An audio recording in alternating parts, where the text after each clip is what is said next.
So, welcome to the episode 3 of the MULTIVAC podcast. Here again, unfortunately, Elliot's not here.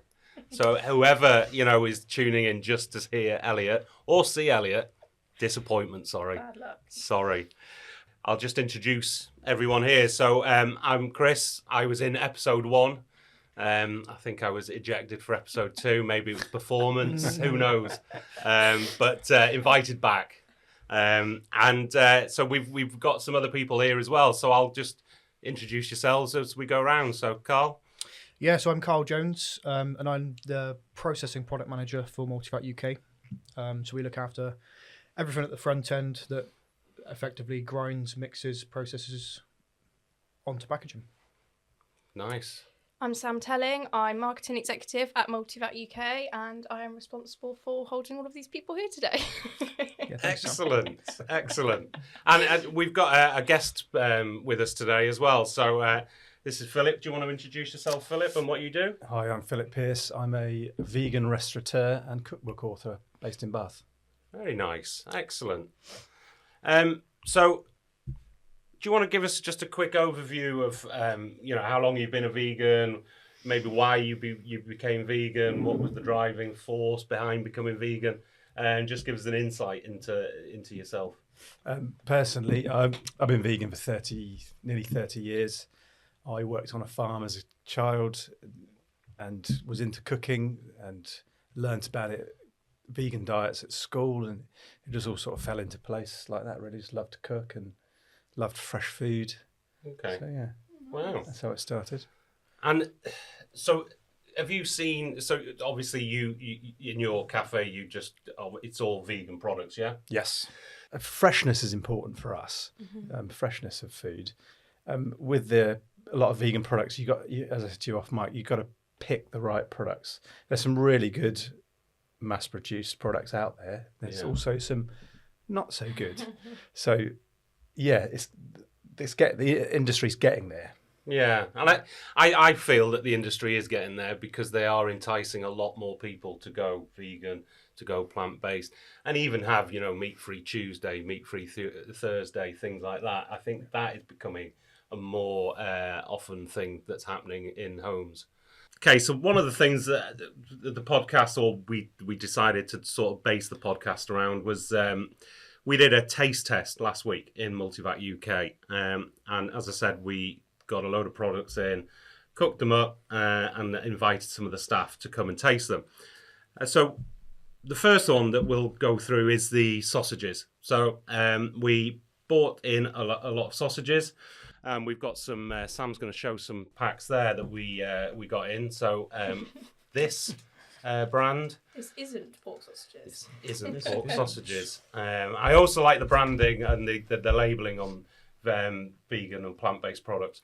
I think they're a lot more in your face, more vibrant. Bit of humour. Yeah, exactly. Yeah. Especially the, we'll show later, I think, have we got a packet of the La Vie? Yes, we do. When you pull, I don't know whether you've noticed, when you pull the pack out, there's a message in the cardboard sleeve underneath. Yeah, it's quite amusing, but yeah, it's so they are very vibrant, very colourful in your face. So what were the results for the sausage taste testing, Sam? The one that came up top was this sausages. Okay. This isn't caramelised onion. It isn't pork caramelised onion sausages. They were really enjoyed by everybody, to be honest. They cooked well. They tasted good. And then the runner-up was the Huera Spanish chorizo sausages, which that was nice. I think we were all a bit surprised by that, weren't we? Yeah, So the texture of chorizo is something that's pretty difficult to replicate. They were popular in the office, were they? Yeah, they were, yeah. Yeah, my standout favourite was this isn't pork sausages. That's what I had for dinner last night. Is it really? And that wasn't set up either. Philip actually brought that pack in just to show us that would be his favourite, and we can agree with him, can't we? Absolutely, Definitely. yeah. Because you liked it as well, didn't you, Karl? I did. I'm predominantly a meat eater. Yes. And I don't eat very many vegan products. But yeah, I did enjoy You'd eat those. those again. I would. And part of the draw to them as well, I think, is it says on the front 75% less saturated fat Hmm. than real pork. I mean that's not to be ignored. No, exactly. And that was so I was took the role of chef and cooked them on our grill. We're all still here. We're all still here. We survived. Which is surprising, honestly. But that was one of the things that surprised me was the fat content that came out of some of the burgers, some of the sausages.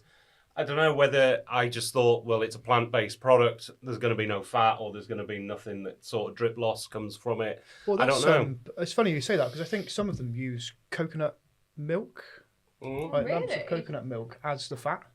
Yeah, they're trying to work on the mouthfeel more. I think That's right, and and that's then- why they've improved in the last couple of years. I think. Yeah, and as you know, as soon as you heat that coconut milk, it melts. Yeah. Okay. And it gives off the impression that it's fat. So, and I think that's where some of our processing kits come along a long way as well. In that, what you put in the front end in terms of those particles, you want to be able to get out of the back end. Yeah, and definitely. And that's where the machinery producers are working. Well, we work with Risco, obviously, and the meat pump that we use treats the product very gently so that you get the same texture out the other end. And Yeah. I think that's very important to the consumer that it has a good texture. And because Lascar have done work on the paddles as well, haven't they? Yeah, With in different terms paddle of mixing, configuration with mixing. Intermeshing paddles, Yeah, all of that sort of thing. So, interesting. yes. What about the casing though? Because a few people from the office commented on the casing for the sausages, especially the chorizo ones. It didn't look too appealing when it first started to cook, did it? So yeah, I think with the sausages, obviously because it's plant based, I think it's more of a synthetic casing. So obviously meat sausages have a natural casing on it. They've got a sort of, I think the producers are trying to mimic that bite feeling when eating a sausage. Yeah. And I think going with a synthetic, but I would agree when cooking certainly the Huera sausage, it looked a bit strange, like the casing was peeling off it. But I suppose once you've cooked it, it's as long as you don't cook it, you don't see what's happening and you just eat it. All goes down the same hole. Exactly, yeah, But yeah, I think that is a big thing is looking at the casing, the processing, and that side of it. You should try and imitate that almost crunch of a real sausage. Yeah, And that's a difficult thing to do. Yeah, with- that's true, When you haven't actually. got meat, that's a very difficult thing to. I mean, to there was one that was I can't remember the name of it now, but it was mainly just filled with vegetables, so it had beans in it and whole beans and things like that. And I actually really, really like that. So it's a sausage or a cylinder, filled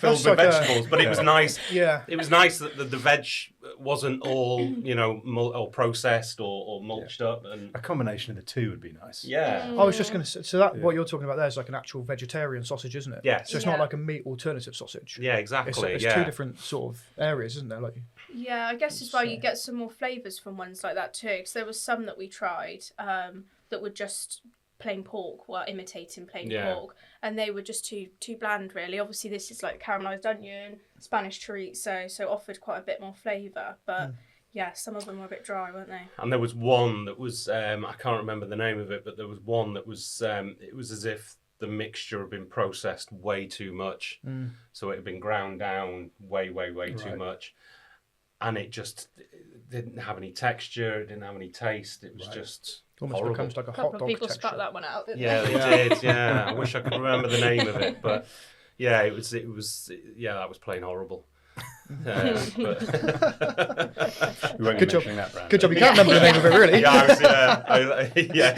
yeah. Maybe I shouldn't have mentioned it, even if I did remember. But Yeah, yeah, definitely. I think from a packaging perspective, though, I mean, both of these two look pretty good, don't they? They'd like both stand out on supermarket shelves, I'd say. In Yeah. terms of the branding. Yeah, I think think so. A big thing to take Different. away from this is they just look like they're packaged like normal sausages. Yeah, So the equipment used to package these things doesn't change from meat to non-meat. yeah, Or, definitely. and to process as well. So And while I think that so this brand, I find that it's clever what they've done, so they can use this on everything. So this isn't, and then the product after it. yeah. I also find it annoying as well because when you're talking about this, people are going, yeah, but what are you talking about? Yeah, we had that. No, the brand It this. is clever. Yeah, but what? So yeah, it's good, and I also find it annoying as well. Yeah. It needs to be memorable, I guess. Yeah, Very yeah, true. and they've done some very good social media campaigns. They did. So they've had a lot of criticism from or Piers Morgan. They've done a lot of criticism. That's an endorsement, I'd Yeah. say. Yeah, They must be doing well. of plant-based products. And I know that the CEO of this had an ice sculpture of Piers Morgan made, and he wheeled it to Leicester Square. And when they unveiled or launched their frozen products, Wow. and it was Excellent. sort of, and it got a lot of traction on social media because it was Piers Morgan, life-size, frozen.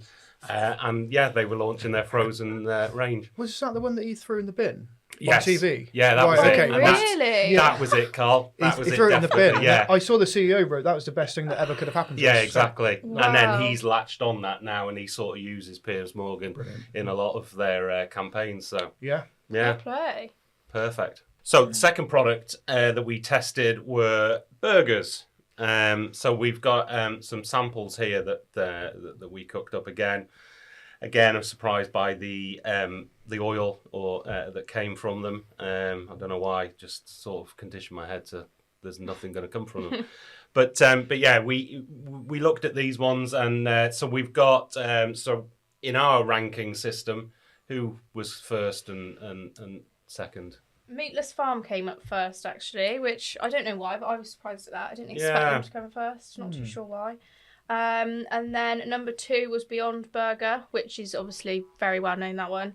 Number 3 was Future Burger, which was one that was new to all of us, I think, wasn't Yeah. it, when we got that one? And then in 4th place, we had the Vegetarian Butcher with patty on the back. Definitely, and I think that for me, so the Beyond Burger, I think from the marketing and the advertising, that was in my head before I tasted it was going to be my favourite. But I did like the Meatless Farm. It's sort of maybe equal. And then also I was not disappointed, but the taste of the Vegetarian Butcher, again, the marketing from them is very good. Yeah. And we actually met those guys at the Plant-Based World Expo in November last year. And tasted some of their chicken products, which were really nice as well. Yeah, lovely. They had a great little stand, didn't they? They did. So have you tasted any of these? Yeah, all of them. Oh, nice. I'm a dedicated product searcher. I always want to try something new.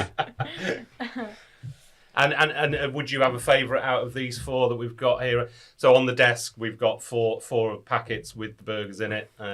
Yeah, I'd probably agree with you guys, actually. I think the Meatless Farm, the Beyond Burger, I usually cook if friends come around for barbecue or something like that, because I know that most of them won't even notice the difference. Yeah.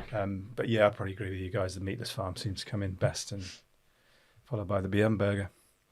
And the other thing I noticed when I was cooking them up as well is that they look like a burger, like a meat Right, burger. yeah. So you get, if you're doing it on a griddle, you get the lines, it colours up nicely, Yeah. it looks tasty, it looks juicy, doesn't it? Looks Yeah, appetising, yeah. exactly, yeah.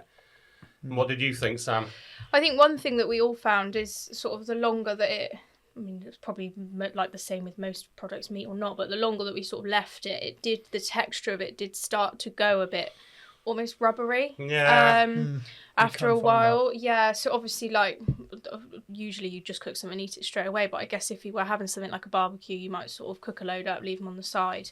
But yeah, I think I'd agree. They all cooked up quite well. Obviously, this one, I think we were all a little bit dubious of to start with, just So which because one's of the that? look of it. The Future Burger. Okay, yeah. But I mean, the packaging, nice bright green packaging, is quite sort of almost a bit futuristic, isn't it? Stands out on the shelves, doesn't it? Yeah, it Exactly. does. Yeah. It's the future of burgers. Yeah. There you So go. the one Branded thing works. I like about the Vegetarian Butcher as well, it's sort of from, ages ago, like an it's old almost a bit Art school Deco, butcher. isn't it? Yeah. And that sort of appeals to me as well. Yeah, I agree. Yeah, I love their branding. It does. It's nice. Yeah, and then the other thing that we did as well last week when we were tasting them, so Sam got some vegan mayo, and we got some. How'd you get on with that? Yeah, nice. Yeah. I was taste the surprised difference. actually. No, we went for Everyone the seems Hellman's to be one. making it. Yeah, everyone seems to be making it these days. Yeah. Yeah. And then we had some buns and we whacked a burger in the bun, put a bit of vegan mayo on it, and yeah, it was tasty. Yeah, we tried sort of both options, didn't we? Really? 'Cause obviously, when we went to the plant-based expo, we tried so much food from all the different. Oh my goodness! Not that I'm complaining. Never wanted to eat a veggie burger again. Yeah. But our thought was when we came out, we was like, oh, it's all really nice, but some of the burgers were in buns with relish and mayo and lettuce and all sorts of other bits, and it's sort of like, is it the burger that tastes nice, or is it because it's accompanied by a lot of other stuff that it sort of detracts from it not actually tasting phenomenal? Yeah, you've got pickles, you've got relish, you've got cheese, you've got mayo. All adds to it. So if you just eat it on its own, cook it up plain, does it still taste as nice? I suppose you don't normally just eat a beef burger on its own, do you? No, That also it's has true. mayo and relish and everything. So do you do burgers in your cafe? Yes, we make them though. Yeah? Yeah. You make those, yeah? And obviously, and then you'll have all the accompaniments, lettuce. Yeah, we do make our own sauces and Yeah. ketchups and Nice. brown sauce and make our own mayo and stuff like that. Great recipe in the cookbook. Is there? Yeah. I keep glancing over. So for anybody that's listening and not watching, I keep glancing over at Philip's cookbook, and it's there's a picture on the front of pancakes, and it just looks absolutely delicious. It does. But yeah, I think I might need to get some afterwards. But yeah. But one of what you mentioned, the World Plant-Based Expo. One of the things when we were tasting everything, so myself and Karl really liked vegan gin. We did. Really, really nice. We I'd did. be keen to help you if you Yeah, exactly. I was glad we got the train there. Yeah, exactly. and we also tried burgers when we were putting them in the buns with some of the vegan cheeses as well, sort of letting it melt a bit. And I think it is it's become a really good alternative. You know, we've got McDonald's who are doing plant-based burgers. put some money behind it, haven't they? Some Yeah. research. Absolutely. Yeah, Exactly, and that's what's happening. You know, we spoke before we came in the room here, and you know, 3-4 years ago, who'd have thought McDonald's would have been? I never thought that would come out of my Yeah. mouth. No. A vegan burger at McDonald's. No, and then you just know that KFC are probably going to come out with a vegan chicken burger soon, and you know, Burger King have done the same. Burger I think King they've have all done got the one same. now. Yeah. And it is a good alternative. And so one of the questions is, you know, you obviously you've been a vegan for 30 years. Yeah. You feel healthier. You feel more No, vitalised. Absolutely, yeah, I feel great. Yeah. Yeah, no regrets. Okay. Yeah, That's. my parents still think it's a phase I'm going through. 30 years on. Wow. After 30 Yeah. years, After 30 he'll years. come out of it soon. Yeah, vegan Don't restaurant, worry. vegan cookbook, still a phase. Yeah, Excellent. Should keep you inviting you around for tea. Like, no, I'm not coming. Yeah, don't cook me none of that vegan rubbish. Yeah. Just out of curiosity, what's some of the ingredients, like typical ingredients that you'd put in the burgers that you make yourself? Like, are they sort of, obviously these are like meat alternatives. Sure. So the ones that you make, are they like sort of like what you said with sausages, like more vegetable burgers? yeah. We use brown rice and soy as a base, and then mushrooms and onions to give it. We try and keep it a veggie burger, if that makes sense. Yeah. So it's not a meat alternative. Yes. Yeah. Because it's a veggie burger. I think the longer you don't eat meat, the more you move away from the meaty flavour. Yeah, I think. definitely. So Nice. Okay. Yeah, That was so a bit of a topic suppose- for us, wasn't it? Yeah, and that is one of the things. It's like, yeah, it's a veggie burger or a bean burger. It's not a meat alternative. And I think what these are all meat alternatives, aren't Yeah. they? These are aimed at turning meat eaters into eating more plant-based. plant-based. Yeah. rather than The long term, vegetarians yeah. or rather than long term. Yeah, absolutely.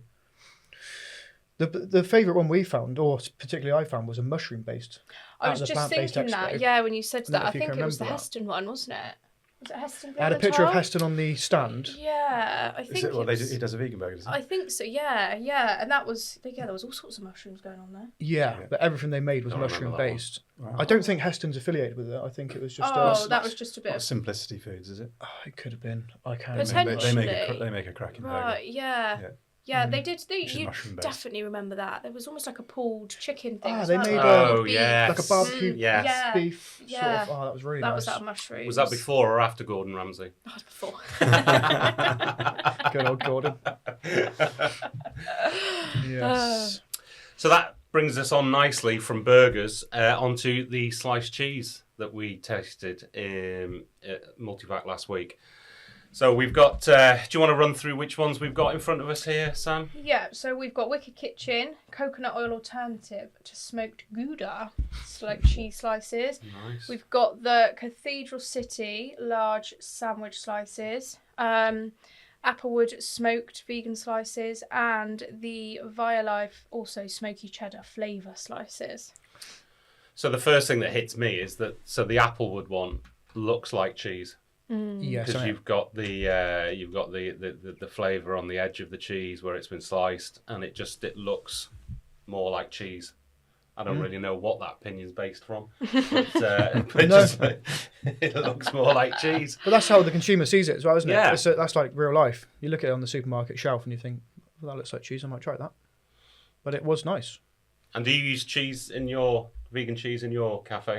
Yes, we've just introduced Applewood. I was a bit reluctant at first, thinking it was a bit too, fake product, but it's been very, very popular. We sell 10 burgers to every one of our beautiful homemade cashew cheese. So yeah, the customer's right. So we've kept up with it. Yeah, I think it's a good product. It melts really well. Do you think that's based on them looking at the menu and seeing that it's got Applewood cheese on? So they Yes. choose that one Yeah. rather We than yours? mentioned it as Applewood. Okay. Yeah. So they might not necessarily know the difference in taste between yours and theirs.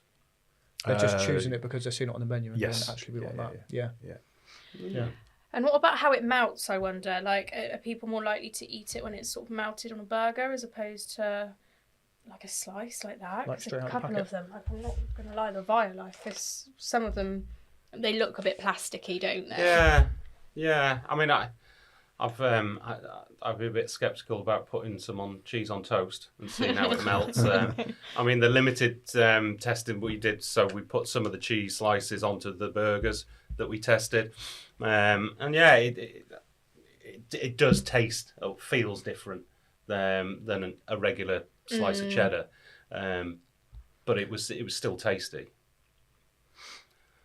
And when you cook it in the cafe, do you find that you get the crispy edges like you would with normal cheese? Yes. You do? Yeah. Oh, really? Because that's the bit that gives Yeah. you the Nice. flavour, isn't it? Yeah, Really? Yeah. it melts nicely. Yeah. Finish it in the oven.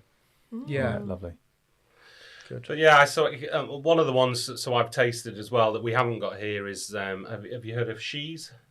Yes, that's one of the old school Yeah. from back in the day sort of cheeses. So they're Bute Island Foods that manufacture those. Is that that's up in Bute- Orkney, isn't it? It's on Bute Island. Bute Island, yeah. Again, supposedly mention it because it's a MULTIVAC customer. But yeah, I've tasted theirs and I like that one as an alternative to regular cheese. But yeah, it's I think that balance of getting one that does taste okay and then there's no sort of in the middle, it's then to the other side of the spectrum where it is just feels plastic. Yeah, I agree with you on that one. Yeah. There's a lot of not quite there yet, I don't think. Yeah. Going on to the processing side of it, it's exactly the same as processing normal cheese. Is it? Yeah, you mix it, you put whatever ingredients you want into it, you vacuum fill it into normally like this, into a slicing log, and then it goes through a slicer. Yeah. You could do that you could produce that on a normal ham line or a normal cheese line. So you could, you just, and you'd be able to create wedges or blocks Yeah, create or whatever slices. flavours you like, absolutely. Wow. I guess is the main ingredient change there just to coconut oil then with most of them, or? Is it coconut oil? Yes, generally, yeah. Yeah. They're just trying to mask the flavour of coconut. That's one thing about being a vegan. Everything tastes of coconut. Yeah. Yeah, I can imagine. Don't be vegan if you don't like coconut. Yeah. Yeah.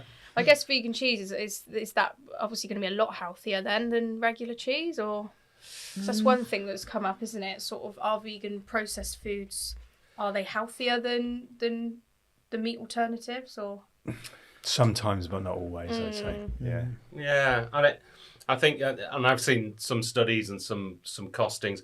At the moment, I think it's a lot more expensive to manufacture and process Vegan products. Right, that's interesting. And one of the curves that I had seen that by about 2025, 2026, then there'll be parity between regular meat products or non-vegan products and the vegan products in the cost that it is to manufacture it. I know, speaking to one of our customers, Pilgrims, that manufacture the bacon sliced bacon, they were saying that the cost per loin or log of bacon is far higher. Log of bacon. Yeah, than your standard loin of pig. You know, it is a lot more expensive, and that's why when you talk to customers that are processing vegan products, the yield, the giveaway, these sort of metrics are a lot more important for them than, say, your normal meat producers. So why will it reach parity in a couple, 3 or 4 years' time? Just with the cost of ingredients, the way that that there's more. I think there's more focus on growing the plant-based ingredients. The additives that go into it, I think that they think that the cost of those will come down. I guess the more you use, you get economies of scale, and and if you've got more people that are plant-based, more people are buying it. There's more money going into it, so then there's more investment into the processing and the MPD. Sure. And then, like I say, it always amazes me that somebody can predict that this will be parity, and we'll hit this point and we'll hit that point. And it's talking confidently. Exactly. It's if you can talk confidently, anyone will believe you. Yeah, true. I suppose. I know that too well. Yeah, absolutely. I think one thing with these is a lot of them are well-known brands already, aren't they? Like we've got Applewood, we've got Cathedral City. I think people are probably more likely to pick up a brand that they trust. Yeah, feel comfortable with it. Yeah, Hellman's mayonnaise. exactly. Yeah. Whereas some of the burgers and sausages, for example, I mean, you've got a couple of brands that are known, but a lot of them are pretty new on the market. So if you've not tried anything from them before, you've got no reason to trust that they're going to be good, really, have you? No, exactly. And that's a really good point, because like I said, with the burgers, I think Beyond Burger, Beyond Meat, they're very, the marketing is really good. They're in your face. You sort of look at a shelf of burgers and you go, oh yeah, I've heard about those ones before. We were talking about this before. It's companies having a share of the voice and how they put that out there. Do they get more market share because they put more marketing into it, more advertisements? Like we said with this and Piers Morgan, do they now get more sales because they've aligned themselves to ridiculing Piers Morgan? Probably. Probably. I would say absolutely, yeah. So it's that, and if I was going to pick a cheese, I'd probably go for that straight away if I didn't know any of the taste of any of them, because it's Cathedral City. Because of the brand. Sorry, I just pulled the packet there and realised that you can't see it. So yeah, it's Cathedral City, and I know that as a brand. I like their cheese, their regular cheddar cheese, so I would probably go with that one. But should you explore? No, I do the same, to be honest. I usually eat lacto-free cheese, to be fair. Do you? And Cathedral City have bought one out, and I usually I go for that just because it's Cathedral City. Yeah, it's a trusted brand. Yeah. Mm-hmm. Okay, so we're following cheese with the sliced meat alternatives.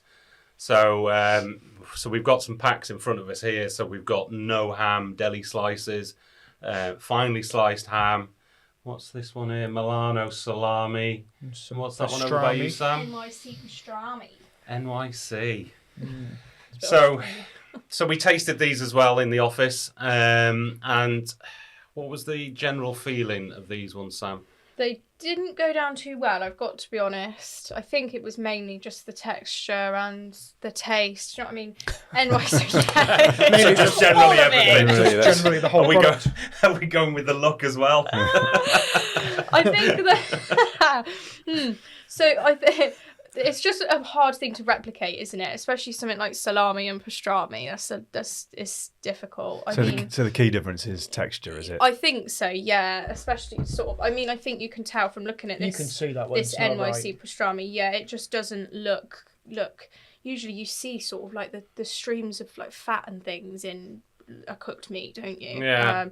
And that does look pretty flat. And the texture. I mean, I think you can tell from looking at this one. It's Squeaky Bean one for reference, but you can tell from looking at it that it just doesn't look the same as what a regular meaty NYC pastrami would look like. I mean, I would say that the salami looks similar. to a salami. It's got some peppercorns in it. It's got some different textures in it. Different colours. And that one I thought it tasted okay. It was okay, as a meat alternative. I think I would stick to proper salami, but it was okay. And what do you think about the look and how it looks, Philip? I think they seem to have got the look almost right, but I think the key thing is getting the flavour right, isn't it? Yeah, it's a difficult one. Because I know that a lot of these companies, they are doing a lot of MPD with trying to get the fibrous element of them. So, regular meat, it tears. It has that texture when you tear it. What, like this corn one here, you've got... Yeah. It's got bamboo shoots, is that right? Yeah, so I think they, a lot of them are looking at bamboo shoots. A lot of them are using pea fibres. Again, to take it back, I know that a lot of these companies have looked at different paddle configurations with the Lascar equipment. Absolutely, yeah. And because it was, if I remember rightly, it was all about the swirls and how the meat is, when it's mixed, it gives a certain swirl if you've got a Z arm or if you've got intermeshing, things like that. And it gives it a different look and feel to the slice. If you mix it too much, it almost becomes emulsion.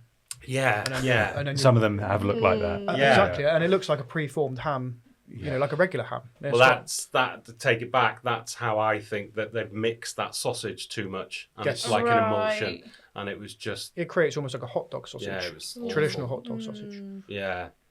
I mean, you look at some of these. I mean, this ham sliced, maybe it's because it's finely sliced, but some of them fall down that doesn't look very attractive in the packet as it is. So some of them are obviously laid down in the packet, so sort of shingle nicely onto each other, don't they? But some of them just don't look. I mean, it doesn't look like you'd be able to get a full slice out of that one. If you pulled it away, it looked like it would maybe crumble. And I think the other way that it's going as well. So for the people that are listening, so in front of us we've got 2 plastic packs from Quorn, and then we've got 3 formed paperboard packs as well. And I think and obviously if Elliot was here, he'd be going into it in very. He's got a lot of statistics for us, hasn't he? Bless him. Great. Yeah. So Elliot. Sorry, Elliot. Yeah. How do you know Elliot? He's in our materials department, and he's been on the previous 2 podcasts, and yeah, he would talk about recyclability, sustainability, circular economy, compostable, all of these kind of things, and. We learn a lot from him, So the Quorn one here, because it's a peel reseal and it's got a laser score around it, we know that if the lid stays on the pack, that pack is fully recyclable. But I think what the impression I get with plant-based or vegan companies is if they have a paperboard, it looks better for them. It looks that they're more interested in the environment, more sustainability. Yeah, I guess if you had 2 products you'd never tried before next to each other, you'd probably pick the one perhaps that looked more recyclable. Yeah. It also looks more premium. I was about to say that. I think in comparison between the 2, it looks more high end, doesn't it? Obviously, some of that might also be the design that's actually on it, but it looks a bit more. Because I think that that again, I've learnt this from Elliot, is that if you've got this, so when I say a laser score, you've got a fine laser score here, and when you open that up, you get there's a sort of a like a perimeter. Yeah, perimeter around it, and if you don't take the lid completely off, then that is fully recyclable. Curbside. But yeah, exactly. Yeah. Did not know that till now. But it does look more premium to have the paperboard, and also the paper on board as well. So the skin, what's it called? With the skin packs and things like that, they look more premium as well. Skin on board, yeah. They certainly do. So you touched on sustainability there, and I think a lot of veganism, new veganism, if that's what you call it, it is to do with sustainability as well. Environment. Absolutely. So. Concerns, Yeah, and I think a lot of people will be interested to know how these ingredients are sourced as well from a sustainability point of view. Definitely. And that's the sort of thing that we do at our event in Swindon, our Oktoberfest. So we work with our ingredients partners. We have the the machinery there, and we can, well, like our last one, we came up with a formulation for vegan sausage rolls. So we worked with an ingredients partner. We had our equipment, our bowl choppers, we had our fridge equipment, and we made vegan sausage rolls. That was it. And didn't you also make vegan burgers as well? We made some vegan burgers as well, and we tasted them and we ate them. And they were good. They were. They were actually. They were good. So we I can't remember who was the ingredients supplier. It was Ingredion we used last time. Yeah. So we got them to come in. We had a bowl chopper and they supplied the ingredients. We mixed it all up. And then we put it onto the Risco. Was it the RS4 series? Yeah, that's right. Yeah. And then we formed the burgers and then we put them in the oven and it was they tasted quite nice actually. You've got full traceability then, haven't you? Where your ingredients are from, are they sustainably sourced all the way through right to the pack? Yeah, definitely.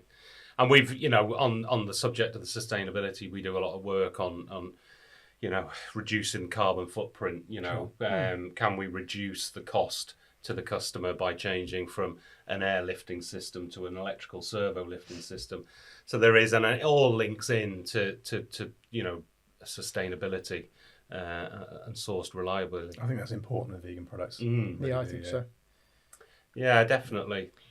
In terms of the sliced meats, I guess, do you find yourself using sliced, obviously not meats, but meat alternatives in your cafe merch, in your restaurant? Never. No, that's. No, so I mean, it's not. It doesn't seem to be as much of a popular sort of meat alternative product, does it? I don't know whether it's still growing or. Nobody comes in for a pastrami sandwich. No, exactly. you don't really, do you? They do. Just you just have to send them somewhere else. Send them to Subway. Yeah.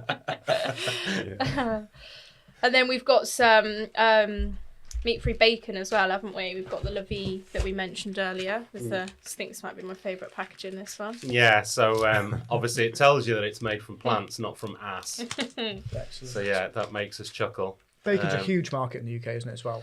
Absolutely huge. Yeah, and so you've also got some there from Richmond as well, which is manufactured on our processing or production line, the slicer and the thermoformer. And I think they do a streaky and a back bacon version of it. And I've actually tasted that one, and that one is really nice. Really? Yeah. I think that's a big thing for me, a fake bacon sandwich. Oh no, that's what I meant. It's such a touchy thing for.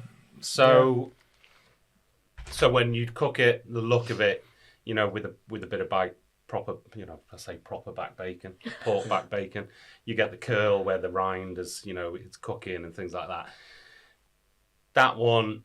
I think if you cooked it and then put it into a sandwich really quickly so you didn't see it, then it's all right. The lights in the kitchen were off. Yeah, exactly, yeah.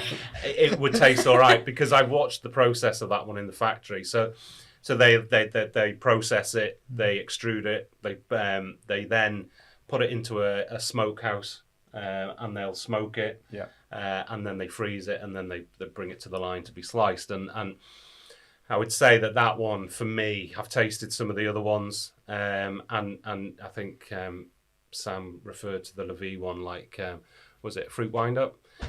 Yeah, fruit winder. Yeah, it just looks pretty flat, I guess, doesn't it? So for me, the other alternatives to the Richmond one, they're too uniform.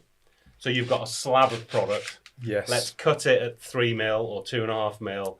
And let's call it a piece of bacon because we've got a bit of white in there and a bit of... This is bacon. I think it's got probably a good flavour, but it looks like a children's bookmark. Yes, exactly. It's too uniform. Yeah.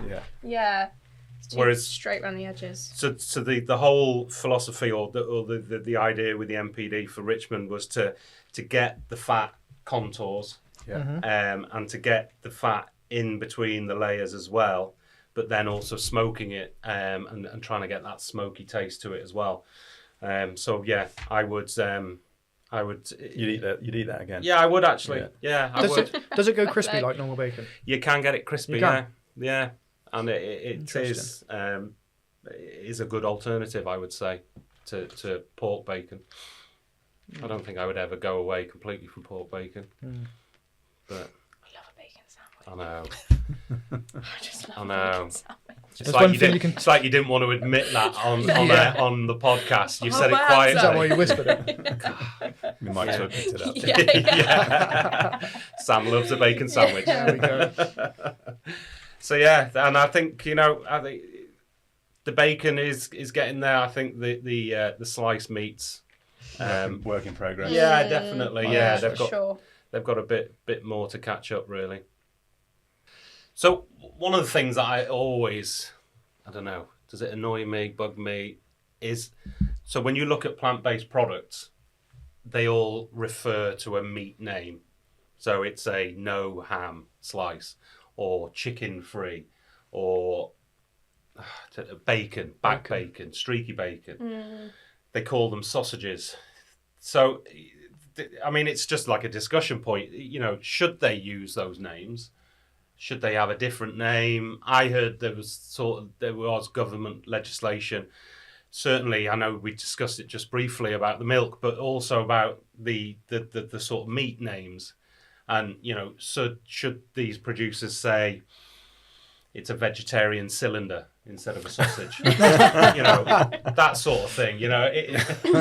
What's a burger going to call this? A circle. Yeah.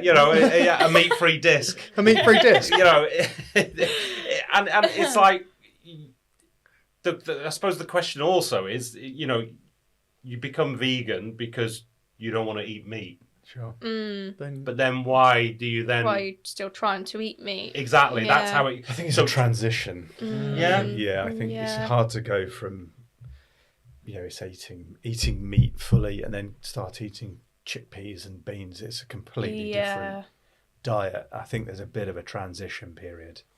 That's strange. Yeah, that's a good point to touch on, isn't it? Like people that have eaten meat before, or children that are raised not to eat meat ever. Yeah, because my daughter, she announced over Christmas that she was become a vegetarian, and my wife's brother, my wife's brother's girlfriend is vegetarian. So we said to my daughter, "Well, speak to Suzanne and get some advice from her." And she was saying, actually, she said, "Don't do it straight. Don't go from eating meat to eating no meat. Do it a couple of days each week and then sort of build it up as it goes along. All or something rather than all or nothing. Yeah, exactly. There's no hybrid, is there? There should be a hybrid sausage, like half pork and half vegetable. Exactly, yeah. Like a car, you don't go from petrol to all electric. You go hybrid first, right? Exactly. That's a really good point. There you go. It's like an in-between stage. In-between sausage. Yeah. I mean, just to update you as well, my daughter's vegetarianism, it lasted for about 5 days. Bit like mine. 5 days. Yeah, so it was bit like dry January for me. Then. Yeah, she was committed. But yeah, and it is. I think there's the people that aren't vegetarian maybe ridicule vegetarian people or vegan people. Oh, why are you still eating chicken? It says chicken. You still want to eat meat, all this kind of stuff. And it was just, it was something that's always maybe confused me or, Yeah, I guess sometimes the people might argue that they're sort of trying to imitate this meat because some people do a bit of a 50-50 veganism, don't they? Yeah. Part-time vegan, if you want to call it. Can't remember what the actual name for it is, but then I think flexitarian. That's it, flexitarian. Yeah, that's a thing. That's the thing. It is a thing. So maybe that's sort of for people that are still really just they don't want to be a vegan, but they're interested in trying meat-free it. Monday, stuff like that. Yeah. And again, it's back to sustainability, isn't it? Like, people are doing that because they're worried about the environment. Exactly, make an impact on that. Exactly. And then the other question, obviously, is in this sort of cost of living crisis times that we're living through. Is veganism cheaper? Is it healthier? Is it cheaper to start with, or is it more expensive? And then if it is more expensive, is it worth the health benefits to cross over into veganism? And I'm not sure. I think from what I've seen on supermarket shelves that the products at the moment are slightly higher in cost than your regular products. Yeah. But do the health benefits outweigh? I wouldn't necessarily see them as a healthy alternative. I think you need to be moving towards eventually the plants and beans and pulses. They're really healthy. Diet. Yeah, vegetarian diet. So transitional foods, and inviting friends around for barbecues, things like that. I think a lot of these products are. It's a good point, actually. Hangover sausage sandwich. Yeah. Because Exactly. and we touched about it before. There's two elements here. There's vegetarianism, but then there's meat alternatives, like we touched before. Yeah, I think we're saying vegetarianism, but it's like vegetable based, isn't it? Rather Yeah. than meat alternative. Yeah. It's a strange one. And we're saying that meat alternatives aren't as healthy as the I vegetarian. think it's picking the right one. Yeah. There's a lot of ones with pea protein now. I think it's just pretty healthy. But then again, your leading burger there has got lots of coconut fat in it. So is that healthy? But then again, some of the meat products as well have come down in fat, and they're also Yeah, Not exactly. as bad for They you have as come they down in used to be. fat, have they? Yeah. absolutely. I could get 5%. I'm guessing sausages fat aren't mince. really full of the Yeah. best cuts, are they? Oof. No. Trust me, then. No. Yeah. We see it on a daily basis. So we've covered a lot of points in today's episode, haven't we? So we've gone through the taste testing that we've done and the products. I think we've discussed a lot about packaging and the where the products are coming from, haven't we? And also about other things like mindful eating and is it cheaper and healthier.